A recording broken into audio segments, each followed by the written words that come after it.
réveil Skyrock PLM. Et on commence la semaine avec un point sur les opérations en Afrique où au Tchad, des soldats du 4e groupement blindé un route de l'armée tchadienne et un peloton de reconnaissance et d'intervention français se sont entraînés au combat blindé sur le camp de Kossé de N'Djamena. Ils ont travaillé ensemble de nombreux domaines comme le logiciel de cartographie, l'emploi tactique et préparation au combat des engins ou encore le secourisme au combat. Toujours au Tchad, un détachement français de l'escadron de sécurité incendie et de sauvetage de la base aérienne projetée de N'Djamena s'est rendu à Faya-Largeau pour y donner une formation de lutte contre les risques d'incendie. Pendant une semaine, une vingtaine de stagiaires tchadiens ont appris les bases pour lutter contre le feu, notamment le maniement des pompes et des tuyaux et le traitement des feux de loin, tout en réalisant quelques manœuvres en binôme. Clap de fin pour la mission Jeanne d'Arc. Après 27 500 km parcourus pendant 5 mois, le porte-hélicoptère amphibie d'Ixmude, la frégate Lafayette et leurs 800 marins et soldats de l'armée de terre, dont 160 officiers élèves, ont accosté à Toulon.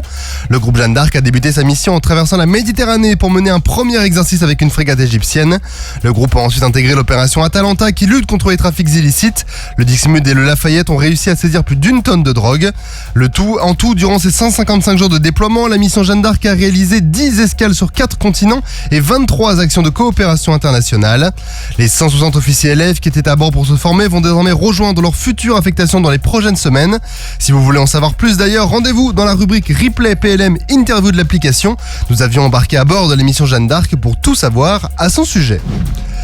La mission Pégase se poursuit. Comme nous vous le disions la semaine dernière, un dispositif de la mission composé de 6 rafales de 2 à 330 MRTT et de 2 à 400 M est arrivé à Guam pour 3 semaines pour mener des exercices aériens avec plusieurs nations alliées comme les États-Unis ou le Canada. Depuis, 3 rafales se sont délocalisées sur l'île de Palau pour poursuivre leurs entraînements avec des F-35 américains. Ces entraînements sur place sont assez particuliers puisqu'ils reposent en effet sur l'importance de la taille des zones de combat par rapport aux zones d'entraînement habituelles des chasseurs français. Les A330 MRTT ont eux réalisé des vols en multi-tank en formation aux côtés de B-52 et ont ravitaillé des chasseurs américains et japonais. Repenser le ministère des Armées. Le président de la République Emmanuel Macron s'est exprimé à l'occasion du défilé militaire du 14 juillet pour fixer le cap des armées pour l'année à venir.